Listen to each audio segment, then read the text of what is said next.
시편 81편 1절에서 16절입니다. 1절. 우리의 힘이신 하나님께 큰 소리로 노래하라. 야곱의 하나님께 기뻐 외치라.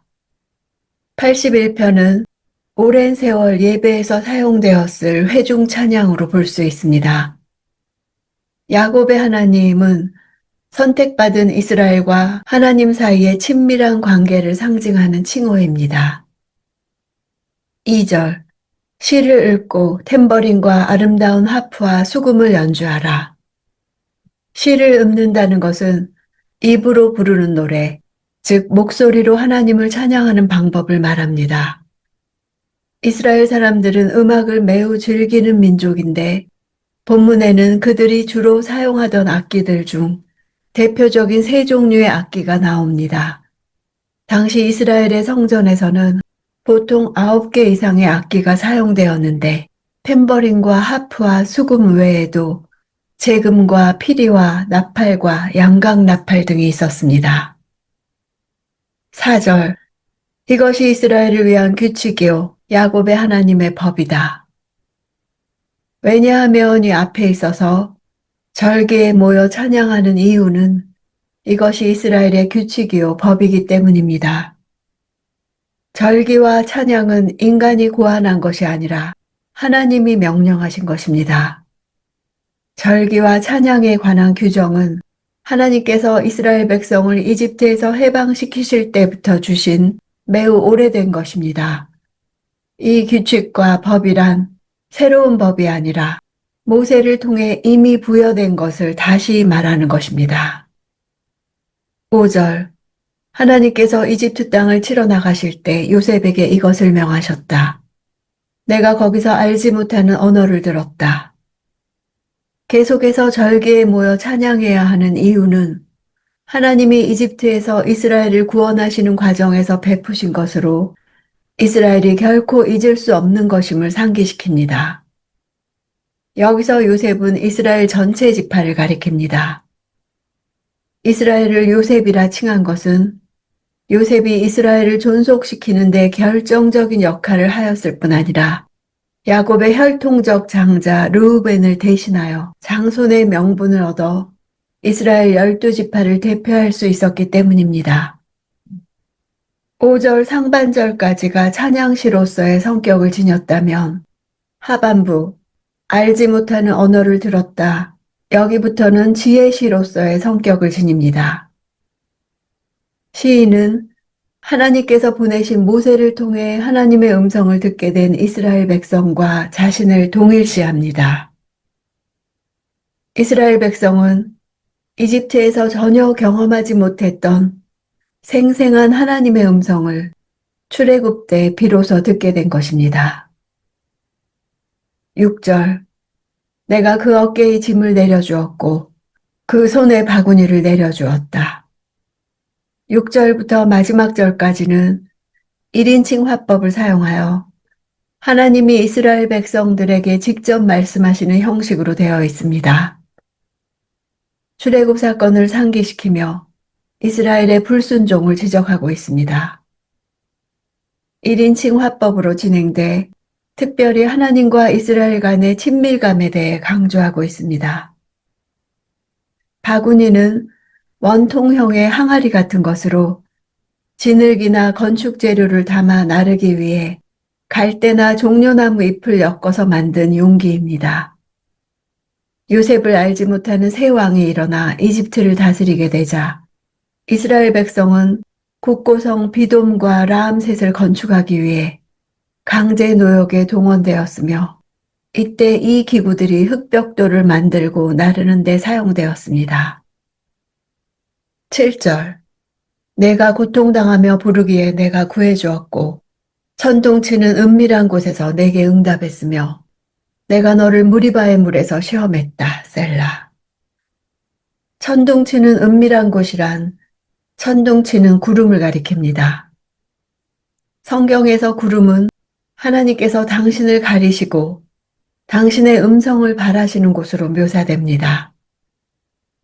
이 표현은 출애굽한 이스라엘 백성에게 하나님께서 우레와 번개와 빽빽한 구름이 온 산을 진동하는 가운데 시내산에 임재하셔서 모세를 통해 말씀하신 사건을 나타냅니다.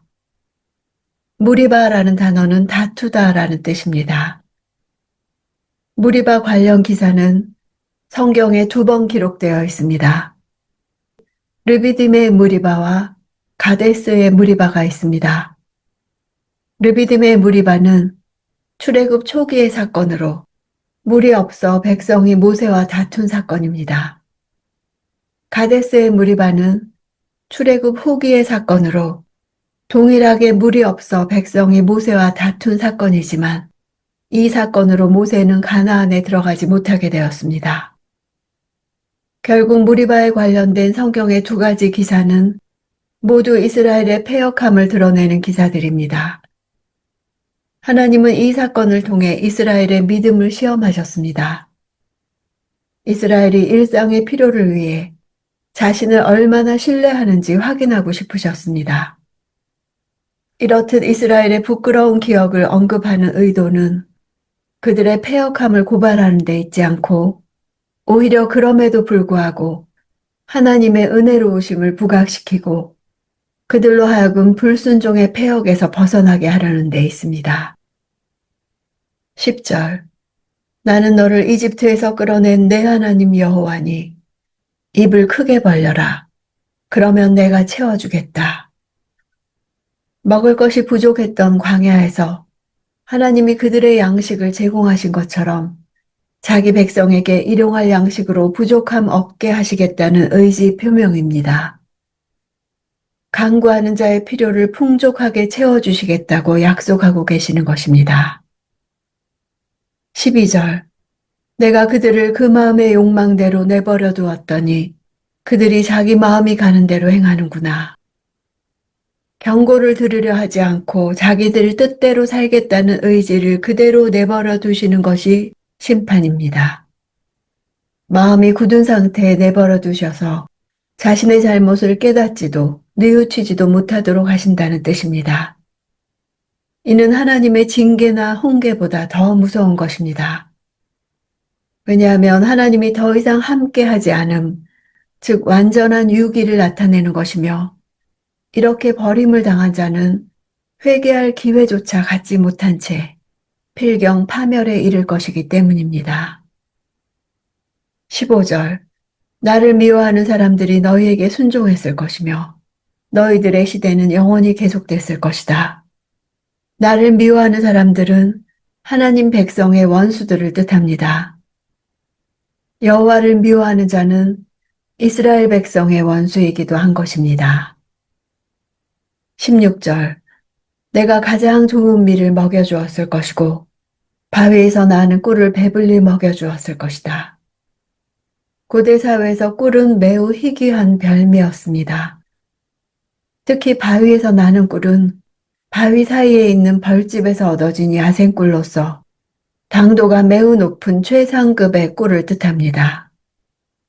가장 좋은 밀과 바위에서 나는 꿀은 약속의 땅에서의 풍요로운 삶을 대변합니다. 이스라엘의 절기는 정기적으로 역사에 나타난 하나님의 길을 묵상하고 자신들의 행위를 돌아보며 자기 백성이 자신을 청종하기를 간절히 호소하시는 주님의 음성을 진지하게 듣는 시간입니다. 예배 역시 하나님의 말씀을 듣는 기회입니다. 이 시에는 듣다라는 동사가 5번이나 언급됩니다. 하나님의 말씀을 듣는 것은 말씀을 먹는 행위로 이어집니다. 하나님의 말씀을 먹은 다음에는 말씀이 자신의 살과 피가 되도록 내면화되고 인격화되는 시간이 필요합니다. 말씀이 인격화되면 손과 발은 자동적으로 움직이게 됩니다. 즉, 말씀이 외면화되는 과정을 통해 공동체적 변화가 이루어질 수 있습니다. 날마다 입을 크게 열어 하나님의 말씀으로 넉넉히 내면을 채웁시다.